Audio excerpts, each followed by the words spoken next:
The 49ers just finished day one of training camp. Here's who stood out. The good wide receiver, Jawan Jennings. He was there. He didn't hold out. He didn't hold in. He participated. He played in 11 on 11s. He gave Kyle Shanahan a big hug. He gave John Lynch a big hug. I guess everyone's trying to not be Brandon Ayuk because Brandon Ayuk got what he wanted, but it seems like he ruined his relationship with the team. I don't know. Jawan Jennings isn't doing that. He seemed really happy. He was out there. Either he folded immediately after requesting a trade or an extension, or he's going to get what he wants. I think he's going to get what he wants. So there's no reason to start any drama. So that seems like good news. 2, defensive end Mykel Williams. I feel like I'm the only one who saw this. It was subtle. It was team drills, 11 on 11, 3rd and long. So Robert Saleh puts one D end way to one side and 3 guys to the other side of the center. We've seen Saleh do this, D'Amico do this. Bryce Huff is the D end on the left, and then next to him, in between the nose tackle and Huff, is Mykel Williams. He's playing left defensive tackle, and he's going one-on-one against Dominic Purdy, one of the best players on the team, one of the best offensive linemen in the league, one of the best young ones. And Dominic Purdy never got his hands on him. Mykel Williams had the length, got his hands on him, shedded him immediately, blew past him, and then ran right past Brock Purdy because you can't touch the quarterback, but it would have been a violent sack. And when I watched this, it reminded me of the first time I saw Alden Smith going against Joe Staley. It was very subtle, but you could see this panic in Staley's eyes, or you could feel it. Like, hey, man, I can't touch Alden Smith. His arms are too long and his hands are too quick. And when I try to get my hands on him, I fail. So I'm just at his mercy. Joe Staley's talked about it. I saw it. That was 15 years ago. Now it's Mykel Williams, and he's not an edge rusher. At least I haven't seen that yet. He's not an edge rusher like Alden Smith, but as an interior rusher, he has that length. He has that quickness of his hands to the point where a really, really good player like Dominic Purdy can't even freaking touch him. So, yeah, I think he's going to be really good. Linebacker D. Winters, he intercepted Brock Purdy, returned the pick for a touchdown. He's really good in pass coverage. This was a drop back pass from the shotgun. So no real deception. And if you don't try to deceive him, he's good. He plays fast. He breaks quickly. But if there's a run play, how good is he against the run? If there's play action, will he bite on the fake? That's been the issue with him in the past. So today was just another good day of D. Winters doing what he does well, which is pure pass coverage. Free safety Jason Pinnock. He also intercepted Brock Purdy. More on him in a minute.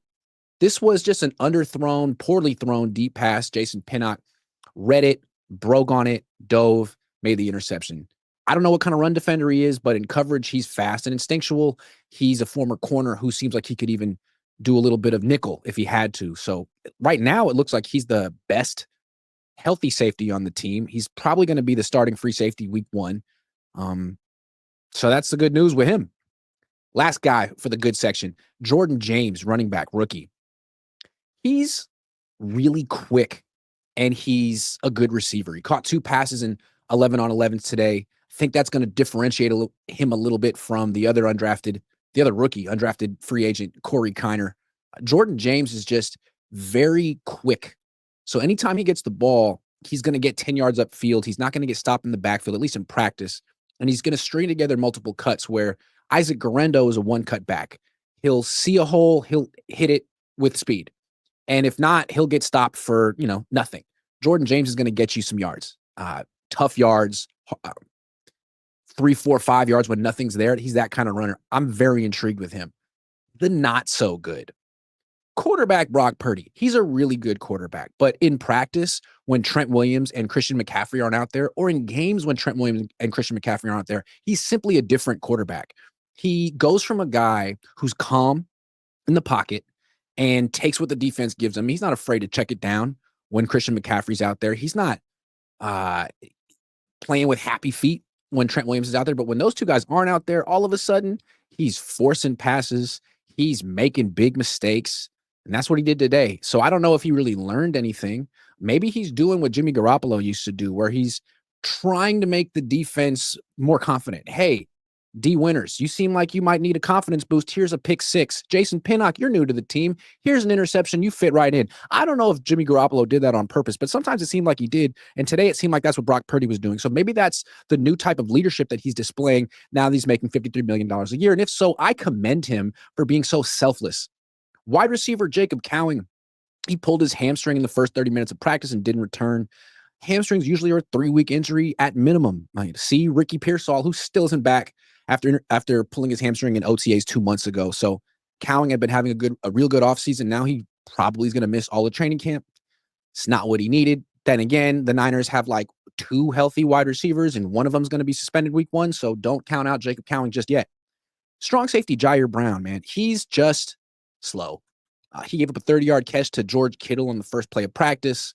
After practice, Kittle said it was Diamondor Lenore who blew the coverage, but I mean, Brown was right there in the deep half of the field. He could have made a play, and he's just slow. And then later on in practice, he gave up a 20-yard catch to Demarcus Robinson.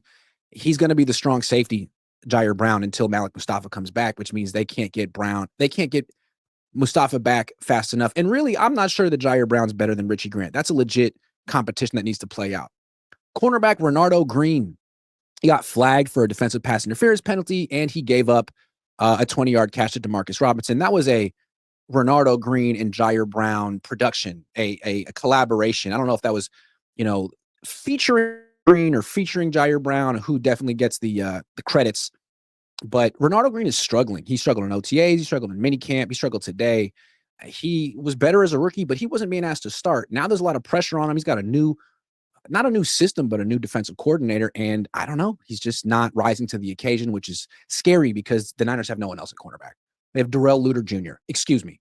Wide receiver Equanimous St. Brown. He got 1 target and dropped it. He was running deep up the right sideline. Mac Jones threw him the ball. It was a good ball. He jumped a little too soon. And as he was coming back down to earth, the ball hit his hands and he didn't catch it. So I guess we see why he's bouncing around. Kicker Jake Moody, man. He made all 5 of his kicks, which sounds like it would be good, but it just seems like it's going to convince the 49ers to keep him on the team. And then he's going to miss kicks that really matter in a game when there's pressure. So really the better he does in camp, the worse it is for the 49ers. I'm so sorry.